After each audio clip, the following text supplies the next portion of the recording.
It's the same with those types of people that tell you what your birds are doing or your cats are doing or your dogs. This is they're trying to explain this particular type of behavior. If the dog is wagging his tail or if a particular physical posture that your dog is assuming or your cat or the birds, that they'll come in and say, oh, this means this and that's a particular type of behavior. But if they put their head down, it means that. First of all that stuff is made up. There's no way they know any of it because nobody speaks dog or cat or bird. And the languages that the animals speak, no human being can speak verbally.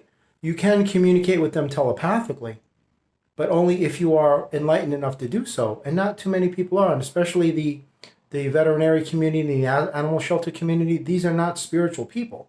So this also crosses over with people that talk about how your central nervous system functions and how your brain functions, human psychiatry, psychology, human physiology, all of these things. This is all made up science. That's it, because these things existed long before human beings did. The animal kingdom was here long before human beings. And then when humans were created, I don't know how many, who knows? It's definitely not 3.2 million years. That's just how long they've been on this planet. But they've been definitely created much longer than that somewhere else. And they were just brought here. But nonetheless, to have a science that's only since, the 1800s, to give you this full detailed explanation of the human psychology and all that, it's all made up. It's absolutely made up. If you listen to them go on about how the nervous system has a fight, flight, or fear, or all that stuff, and all of the subconscious mind can't tell the difference between this and that, you have to take all of this with a grain of salt because, again, when human beings first arrived on this planet millions of years ago, none of these sciences existed. So therefore, there wasn't any nomenclature to go with this stuff. There wasn't the science of naming things. It didn't exist. There weren't names for the body parts. There weren't, breakdowns of the mind, your emotions and your feelings, trauma. None of that existed. That's only something recent. These sciences are only a few hundred years old at best.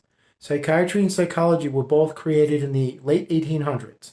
So that gives you a sense of what you're actually dealing with as far as the comparison of the timeline of how long human beings have occupied this planet, as opposed to how short and how recent these sciences have come into play.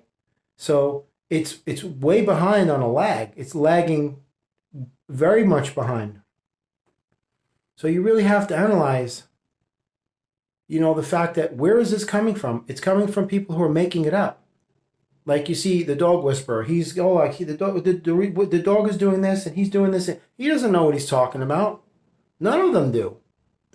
None of them do. Unless you're communicating telepathically with these animals, and you're actually speaking directly with their soul, how could you understand what a bark means or a meow or when birds chirp? There's no human being that knows the language of all of those birds. When they chirp and they whistle and they tweet and they do all these things and they caw and they crow and everything else, none of them know that language. That's a language no human being speaks. So you have to take this stuff with a grain of salt. You have to really analyze this very closely because the same thing they're doing with dogs and cats and birds and squirrels and all of these things is the same thing they've been doing to people.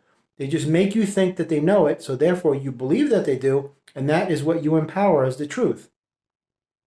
And this is what causes an impediment because you're falling for a ruse. And it's a clever ruse, but nonetheless, it's just a ruse. It's just a clever form of subterfuge. And it's chicanery.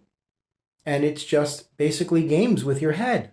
So when you can say to yourself, that's made up because the universe is older than all of this, and I am from the universe because I am the universe, and these sciences only came into existence not even, 150 years ago, and this whole thing about animal behavior and what your dog is doing and all that, the same thing.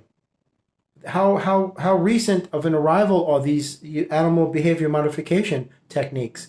A few decades? They did not exist in the turn of the last century. When you train an animal, your animal is sentient. First off, I've never been one to have pets and everything because you're keeping them a prisoner. These animals weren't born with collars and leashes to be put in cages, to have their ears snipped and their tail snipped. Imagine if you do this to people, there would be an outrage, but it seems to be okay to do it to these animals. Have these animals spayed and neutered and have them, chipped. This just goes to show you what disrespect human beings have for Mother Nature. Imagine if all of these things were being done to humans, and soon they will be, you know? Soon they will be, but my point is that they don't show any reverence towards Mother Nature because they live in conflict with her. Because human beings think they're better than Mother Nature, and they're not. Because Mother Nature's been here long before human beings, and when human beings are gone, she's going to be here long after human beings. Trust me. But nonetheless, they don't know anything. I mean, just because we're the authority figures, we're the professionals, we're the scientists, that doesn't mean anything. That's just them pontificating and being braggadocious and bombastic of how great they are. And they have all these plaques and diplomas and certificates and doctorates of this and bachelors of arts and all that. That doesn't mean anything. They're just all made up stuff. Everything you'll ever learn in college was made up. It has nothing to do with anything. You're just learning a particular type of information so you can apply it to their society, their system, and make money. That's why people go to college, to make money. You spend money to make money because you hope to get that piece of paper that will lock you in on a high-paying job. That's the only reason why people go to college. That's it. Unless you want to learn how to speak a foreign language and be an interpreter, but you're still looking to get paid. That's the reason why these universities exist. It isn't institutions of higher learning. It's institutions of higher pay. That's really what it is. You have to pay for knowledge. Wisdom is earned. But nonetheless, alas, I digress. Back to the point before I end the video. This is all made up. When a bird chirps, do you know exactly what they're saying to you? Do you speak that language? Do you speak the language of cats? Can you read what they're saying? You can't unless you speak with these animals telepathically.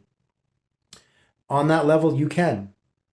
Most certainly they will communicate with you telepathically because they're more sentient than human beings. They're far more intelligent than human beings, and they're far more capable. Why? Because they live on this earth harmoniously. There's no animal in all of nature that does to this earth what human beings do. Human beings are the only species that make all of the other species go extinct and just does irreparable harm to this planet and is doing so right this very day. Deforesting, overdeveloping, running out all of these species. That's why you see bobcats and cougars coming down from the mountain walking through Main Street America, because you're deforesting their area and overdeveloping. You're leaving them no place to go. There's no refuge for this. There's no retreat for them. They don't have any retreat. There's no seclusion anymore. So that's exactly my point. Human beings make it up, and other people believe them. And your life is indicative of this. It's just a bunch of people that got together, made up a bunch of systems that sound great. They seem plausible. They seem, viable. It's just useless information. Like when it deals with special needs children, they have just one book. And that one book is supposed to cover all of the children. A one-size-fits-all. And if you have a special needs child, you'll know that isn't the case. Absolutely not. Each child is just like a person, different, just like a dog, a cat, or a bird. They have their own personality, their own character, their own way of doing things. And that's the truth. This is just something that you don't really hear too much about. And this is the problem with people that listen to these alleged authority figures when they're not an authority on anything, and they just buy into the lie, and they buy into the propaganda and the narrative and all of the superfluous explanations and descriptions of things that they had absolutely nothing whatsoever to do with the creation of. It's like you stumbling on something that's 85 billion years old and go, oh, okay, I can tell you what it is and when it was created and who did it and how they did it and why.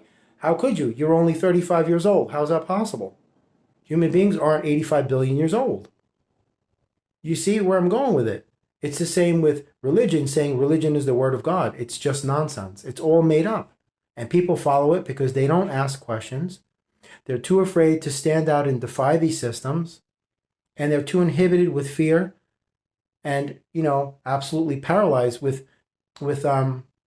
inferiority complexes to just stand up and say, I'm not going to buy into it. So they just go along with it. And that's why everybody thinks the same. And that is the inherent dilemma with human beings. The only way your life is going to change, I'm just going to tell you straight, the only way your life is going to change is if you decide to be an individual and not assimilate, not conform, not follow, and not listen. But you write your own narrative and stop listening to what they have to say, because what they have to say is just meaningless nonsense. All of these things that they do with these communities of medicine, let's just say, it's all made up.